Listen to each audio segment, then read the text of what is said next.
masuknya budaya asing, banyak sekali kekurangan atau menghindari dari budaya-budaya kita yang dilupakan. Oke, lanjut. Ancaman peredaran narkotika. Perlu diketahui bahwa seluruh lapisan masyarakat ini kayaknya sudah merasakan lah daripada narkoba. Ya perlu diketahui juga kita di sini ada tahanan kita ini, narkoba ini hampir sekitar 70% adalah tahanan narkoba. Dari 170 orang narkoba, berarti demikian. Dan itu lapisannya bukan hanya dari orang-orang pengangguran, anak-anak juga, apalagi anak-anak yang dimanfaatkan oleh bandar-bandarnya. Karena anak-anak ini ada undang-undang yang mengatakan tentang perlindungan anak ini yang masa penahanan itu kurang. Misalkan kalau yang normal itu kepolisian bisa nahan 20 hari, sedangkan pada anak-anak kita hanya sebatas 7 hari. Itu salah satunya. Nah inilah perlu diwaspadai tentang peredaran narkoba. Oke, lanjut. Kemudian berkaitan dengan globalisasi lain adalah tentang media sosial. Media sosial ini perlu diwaspadai karena sering kali melihat adanya berita hoax, ya, berita hoax yang notabene sangat sekali merusak daripada kita.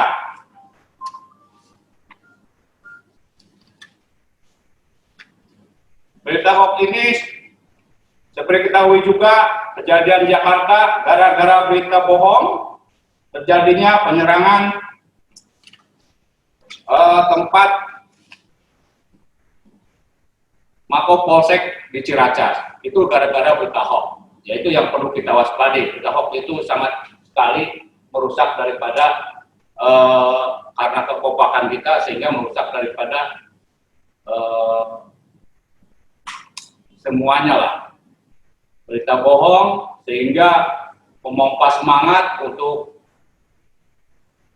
sama-sama melindungi temannya dan akhirnya merusak daripada yang lain.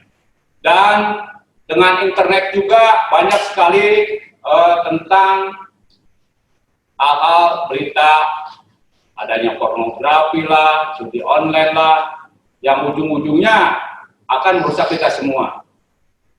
Kemudian dengan adanya judi online atau yang lainnya juga kita sudah membuat adanya undang-undang IT, di mana dengan undang-undang ITE ini kita bisa menerapkan atau menindaklanjuti para pelanggar daripada pelanggaran undang-undang IT atau berita bohong. Lanjut. Kemudian masalah radikalisme dan terorisme sebagai ancaman kebinekaan.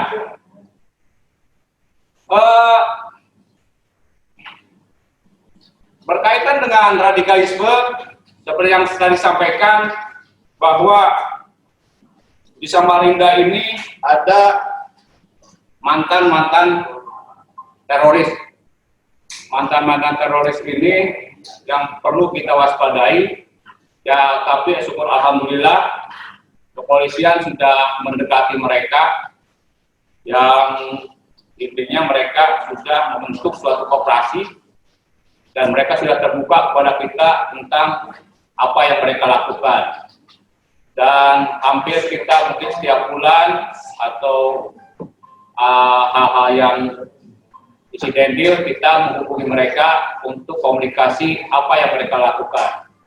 Mereka butuh koperasi yang namanya Koperasi Merah Putih yang semua dibiayai oleh BNPT permodalannya, dan mereka harus mengembalikan kepada koperasi tersebut. Nah, mereka ada yang usaha madu, ada yang menjadi ustadz, ada yang usaha ayam ternak, dan lain-lain. Dan kemarin sempat saya koordinasi atau ketemu Pak Ustadz, Ustadz Y, ya komunikasinya enak, dan kita sering sambangi, yang pada intinya mereka syukur alhamdulillah sudah menjadi sudah nasionalis lah. Mereka bisa mengakui bahwa kita sudah nasionalis, tidak radikal kembali. Dan mereka juga mengakui bahwa kemarin sudah sesat dan kemarin dan kami dan mereka kembali ke jalan yang benar. Demikian. Lanjut. Nah, perlu ketahui dengan ancaman-ancaman yang tadi itu, kita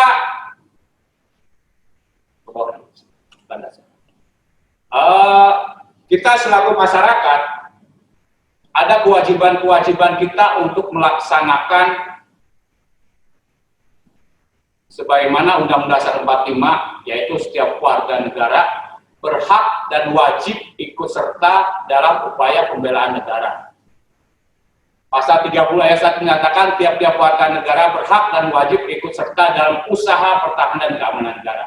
Inilah yang perlu kita waspadai, yang perlu kita laksanakan adalah tentang pembelaan negara. Nah, selaku mahasiswa, ya kita wajib membela negara. Kemudian Pak Undang-Undang Nomor 3 Tahun 2002 tentang pertahanan pasal 9 menjelaskan mengenai hak dan kewajiban setiap warga negara untuk ikut serta dalam upaya bela negara, antara lain diserahkan melalui pendidikan kewarganegaraan.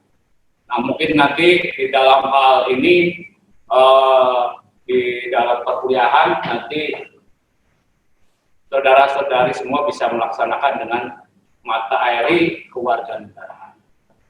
Bahkan Kementerian Pertahanan sudah ada membuat kerjasama dengan Kementerian Ristek (DIPI) tentang kerjasama pembinaan kesadaran bela negara. Oke, lanjut ke atas. Bawah. Nah, sebagaimana pasal 9 tadi disebutkan, contoh-contoh bela negara adalah melestarikan budaya, belajar dengan rajin, dan bagi para pelajar taat akan hukum dan aturan-aturan negara.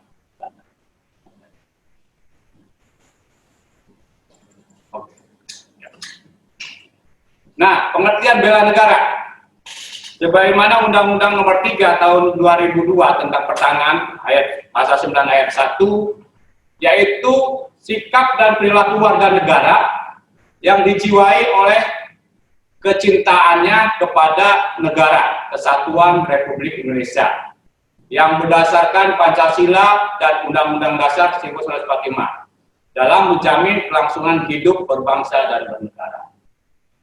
Jadi kita harus membela negara dengan menjaga persatuan dan kesatuan bangsa, di mana semuanya berdasarkan Pancasila dan Undang-Undang Dasar 1945.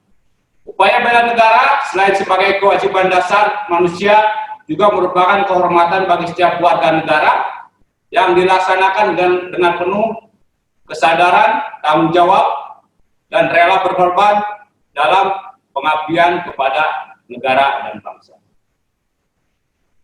Unsur-unsur bela negara perlu diketahui mulai dari cinta tanah air, kesadaran berbangsa dan bernegara, yakin akan Pancasila sebagai ideologi negara, rela berkorban untuk bangsa dan negara, memiliki kemampuan awal bela negara. Oke, lanjut.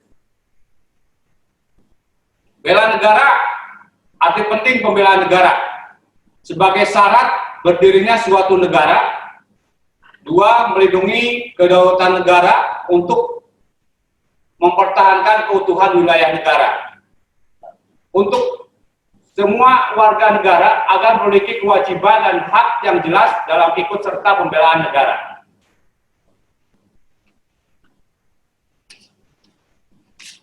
Alasan bela negara: menghormati dan menghargai para pahlawan yang telah berjuang merebut kemerdekaan, ingin memajukan negara, mempertahankan negara jangan sampai dijajah kembali. 4. Meningkatkan harkat dan martabat bangsa di mata dunia dan internasional.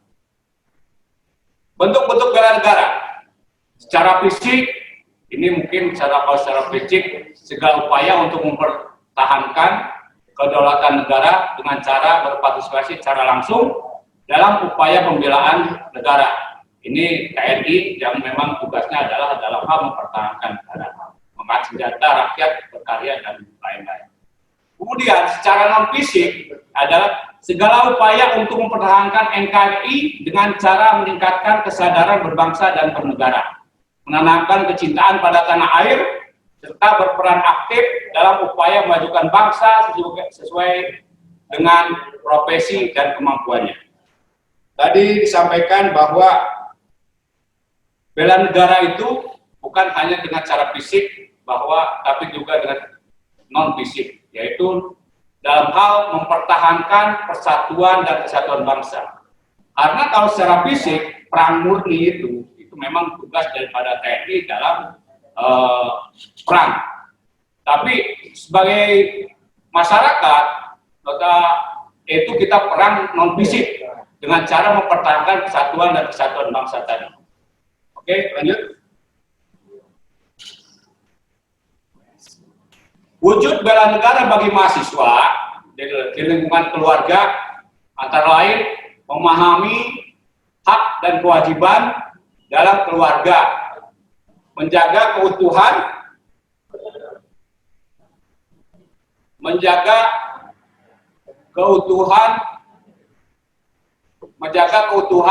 keharmonisan keluarga demokratis, menjaga nama baik keluarga, dan lain-lain. Di lingkungan sekolah, patuh pada aturan sekolah, berkata dan bersikap baik, bertanggung jawab atas tugas yang diberikan, tidak ikut tawuran, dan lain-lain.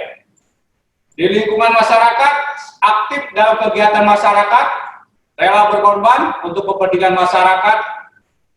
Lingkungan berbangsa dan bernegara, menghormati jasa pahlawan, berani mengumumkan pendapat, melestarikan adat dan budaya asli daerah. Ini lingkungan mahasiswa berarti ya kita harus bisa patuh pada aturan universitas atau perguruan tinggi yang berkaitan atau berkata dan bersikap baik. Ya mungkin selaku mahasiswa mengikuti apa yang telah disampaikan dari para dosen atau apa, itulah mungkin yang harus kita laksanakan. Oke, lanjut.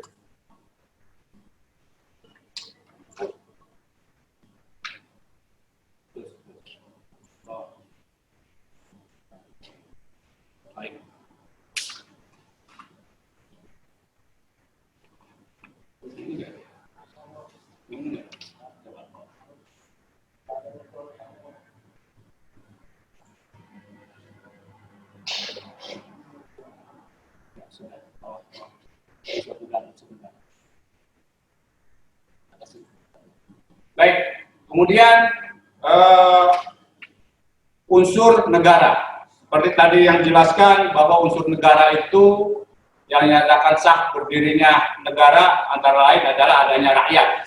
Dalam suatu negara mutlak harus ada rakyatnya, yaitu sekumpulan manusia yang dipersatukan oleh suatu perasaan dan bersama-sama mendiami suatu wilayah tertentu. Rakyat merupakan unsur yang utama berdirinya suatu negara, karena rakyatlah yang pertama kali memiliki kehendak untuk mendirikan negara, melindunginya serta mempertahankan kelangsungan kehadiran negara. Yang kedua, adanya wilayah. Wilayah dalam suatu negara adalah tempat bagi rakyat untuk menjalankan kehidupannya bagi pemerintah, merupakan tempat untuk mengatur dari menjalankan pemerintah. Suatu wilayah suatu negara terdiri dari wilayah daratan, lautan, udara, dan dasar lautan dan tanah di bawahnya. Lanjut. Yang ketiga, unsur daripada negara adalah pemerintahan yang berdaulat, yaitu pemerintahan dalam arti luas, yaitu seluruh lembaga negara yang terdiri dari lembaga legislatif, eksekutif, dan yudikatif. Pemerintahan dalam arti sempit, yaitu kekuasaan eksekutif yang terdiri dari presiden, wakil presiden, menteri-menteri. Pemerintah yang berdaulat yaitu pemerintah yang sah yang berwenang oleh rakyat sebagai pemegang kedaulatan berdasarkan undang-undang. Yang keempat adalah pengakuan dari negara lain. Suatu negara sah dari manakala ada pengakuan dari negara lain, baik secara de facto maupun de jure. Pengakuan secara de facto memang telah berdiri, mendapat banyak dukungan dari negara internasional. Pengakuan secara de jure maknanya secara hukum internasional telah memenuhi syarat untuk berdiri sebuah negara. Misal, negara Republik Indonesia secara de facto telah berdiri sejak tanggal 17 Agustus 45. Sedangkan secara de jure berdiri sejak tanggal 18 Agustus 45. Oke. Mungkin itu yang kami sampaikan, yang pada intinya poinnya adalah dalam hal bela negara ini kita harus menjaga persatuan dan kesatuan bangsa.